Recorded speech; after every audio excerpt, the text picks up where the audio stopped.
नमस्कार प्यारे विद्यार्थियों, ऑनलाइन सारथी यूट्यूब चैनल पर आपका स्वागत है। मैं आपका मित्र संपत राज। पीटीटी के एग्जाम हो चुके हैं और राजस्थान में काफ़ी युवा आज भी इंतजार कर रहे हैं कि इसकी मेरिट क्या रहने वाली है। मैं ऑफलाइन के अनुभव के आधार पर आज ऑनलाइन आपसे बात कर रहा हूं। एक सटीक अपन मेरिट के बारे में बात करेंगे।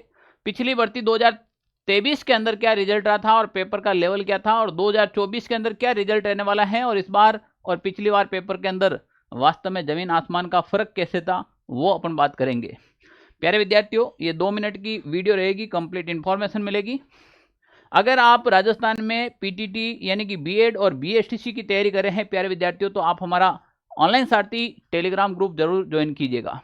या फिर राजस्थान में आप कोई भी सेगमेंट की तैयारी कर रहे हो, क्योंकि प्यारे विद्यार्थियों आप बीएड और बीएसटीसी से रिलेटेड हर इंफॉर्मेशन इस पर डाली जाती है। आपके फर्स्ट ईयर के एग्जाम कब हो रहे हैं, सेकेंड ईयर के एग्जाम कब हो रहे हैं, आपके लेसन कब से शुरू हो रहे हैं, आपके इंटर्नशिप कब से मिलेगी, इंटर्नशिप के लिए कौन सी कॉलेज अप्लाई करनी है, सारी चीज़ें की जानकारी मिलेगी। कोई भी प्रॉब्लम है, कोई भी समस्या है, या फिर आप किसकी तैयारी कर रहे हैं, आप हमारे व्हाट्सएप पर मैसेज करें और इतना लिख दीजिएगा कि सर मैं इसकी तैयारी कर रहा हूँ। हमारे टीम द्वारा आपकी पूरी हेल्प की जाएगी। प्यारे विद्यार्थियों, भास्कर का एक सर्वे हुआ और भास्कर के सर्वे यानी कि अजमेर के द्वारा एक रिपोर्ट प्रकाशित की गई। उसके अंदर बिल्कुल साफ शब्दों में लिखा गया है और मैंने भी पेपर को देखा है। आसान रहा पेपर, कट ऑफ ज़्यादा रहने की उम्मीद नहीं है। यानी कि पेपर बिल्कुल आसान ही था, जितना आप समझ रहे हो उतना समझ से बाहर नहीं था। अगर सही मायने में तैयारी करें तो पेपर ज़्यादा हार्ड नहीं था। अभ्यर्थी भी बहुत ज़्यादा भाग लिए थे। अब देखो इसके अंदर इस बार मेरिट का क्या रहने वाला है खेल। मैं 4 वर्षीय जो 2023 के अंदर बीएड के अंदर जो पीटीटी का एग्जाम हुआ उसकी सबसे पहले बात करूं ग्राउंड रिपोर्ट के अकॉर्डिंग।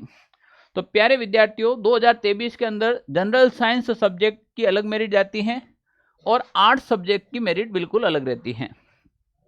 सबसे बड़ी बात है कि इस बार पहली बार जो आपके पीटीटी का एग्जाम है वो कोटा ओपन यूनिवर्सिटी द्वारा करवाया गया है। कोटा ओपन यूनिवर्सिटी द्वारा ये पहली बार काम करवाया गया और इतना शांतिपूर्ण और व्यवस्थित तरीके से हुआ, वास्तव में कहते हैं ना, काबिल तारीफ है।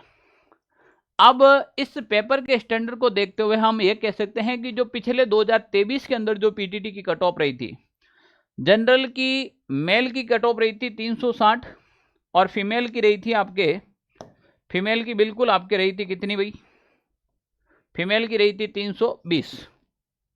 हम यहाँ बात करें ओबीसी की 355 प्लस वालों का सिलेक्शन हो गया था और फीमेल के अंदर 315 वाला का सिलेक्शन हुआ था। ईडब्ल्यूएस की बात करें तो 350 और इसमें महिला कैंडिडेट की बात करें तो 310। एमबीसी और ईडब्ल्यूएस की दोनों मेरिट बराबर गई थी, बिल्कुल बराबर रही थी, सेम रही थी। जनरल और ओबीसी के अंदर मात्र 5 नंबर का फर्क रहा था। जनरल और ओबीसी के अंदर मात्र 5 नंबर का फर्क रहा था। एमबीसी और ईडब्ल्यूएस की मेरिट सेम रही थी। एससी और एसटी की भी मेरिट सेम रही थी। जनरल साइंस की मैं बात करूं तो पिछली साल 2023 के अंदर 24 में बात करें, 8 सब्जेक्ट के लिए बात करें तो देखो जनरल साइंस की मेरिट हमेशा हाई जाती है, 8 सब्जेक्ट की कम जाती है। ऑलरेडी सीटा रहती है इसके अंदर। जनरल की कैटेगरी की मेरिट गई थी 300 और फीमेल की गई थी 270। ओबीसी की 290 और फीमेल की गई थी 265। तो यहाँ पर भी आपके काफ़ी 10 नंबर का अंतर हुआ था लगभग, और इसमें तो 5 नंबर का अंतर हुआ था। एमबीसी की मेरिट गई थी 290, यानी कि ओबीसी और एमबीसी की मेरिट में कोई ज़्यादा डिफरेंट नहीं रहा था, पर महिलाओं के अंदर 5 नंबर का डिफरेंट था, 260 नंबर। एससी की 280, फीमेल कैटेगरी की 250 गई थी, और एसटी की 280 और 250 फीमेल कैटेगरी की। ईडब्ल्यूएस 290 और 260 लगभग ओबीसी ईडब्ल्यू में सेम रहता है।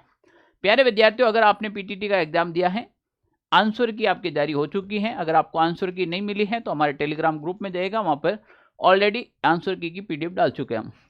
अगर आपके पिछले साल के अकॉर्डिंग अगर ये नंबर आप कलेक्ट कर रहे हो, अगर ये नंबर आ रहे हैं, तो आपको सिलेक्शन से कोई भी नहीं रोक सकता है। आपको 100% कॉलेज मिलेगी। अगर ये नंबर आपको मिल रहे हैं तो आपको कॉलेज मिल जाएगी। कॉलेज से आपको कोई भी रोकने वाला नहीं है। आप बीएड की अच्छे से तैयारी कर सकते हो। आप अगर शिक्षक भर्ती में ही जाना चाहते हो, आगे आपका भविष्य टीचर की ओर दर्शाता है, तो आपको और कोई अन्य तैयारी करने की आवश्यकता नहीं है। आप अपनी कॉलेज की तैयारी कीजिएगा, क्योंकि 100% आपको कॉलेज मिलने वाली है। अब प्यारे विद्यार्थियों, अगर आप राजस्थान के अंदर, आप में से किसी ने पशु परिचर का फॉर्म लगाया है, तो पशु परिचर के लिए मैंने खुद ने अपने हैंड रिटन नोट्स निकाले हैं। बहुत ही शानदार हैंड रिटन नोट्स हैं और इसका लाइव सॉल्यूशन इसी यूट्यूब चैनल के ऊपर होता है। मैं ये नहीं कहता हूँ कि हैंड रिटन, मैं ये पहला कहता हूँ कि आप खुद देखिए हैंड रिटन नोट्स कैसे हैं, इसकी बिल्कुल सामान्य रूपरेखा, फिर शॉर्ट ट्रिक के साथ इमेज भी साथ में ऐड कर रखी है। बहुत ही शानदार क्वालिटी में बनाए हैं, घाघर में सागर भर रखा है। एनसीईआरटी बुकों को आधारित बनाकर, नवीनतम पाठ्यक्रम को आधारित बनाकर। मैं बता देता हूं कि पिछले 1 मंथ पहले हमने ये बुक लॉन्च की थी और आज तक मार्केट में 20,000 प्लस से भी ज़्यादा डिमांड निकल चुकी है इन नोट्स की। तो आप कहीं पीछे ना रह जाए, जल्दी से आप ऑर्डर कर सकते हैं। ये नोट्स कहाँ मिलेंगे? तो हमारे यूट्यूब के ऊपर लिंक डाल रखा है, टेलीग्राम के ऊपर लिंक डाल रखा है। फिर भी अगर आपको कोई दिक्कत आती है तो आप सीधा हमारे व्हाट्सएप नंबर के ऊपर मैसेज करें, आपको यहाँ से ये नोट्स मिल जाएंगे। जय हिंद साथियों, मैं आपके आगामी आने वाले बीएड के लिए, आप 2 वर्ष का बीएड का जो डिप्लोमा है वो कंप्लीट अच्छे कुशलतापूर्वक करें, मैं ऐसी कामनाएं करता हूँ। जय हिंद साथियों।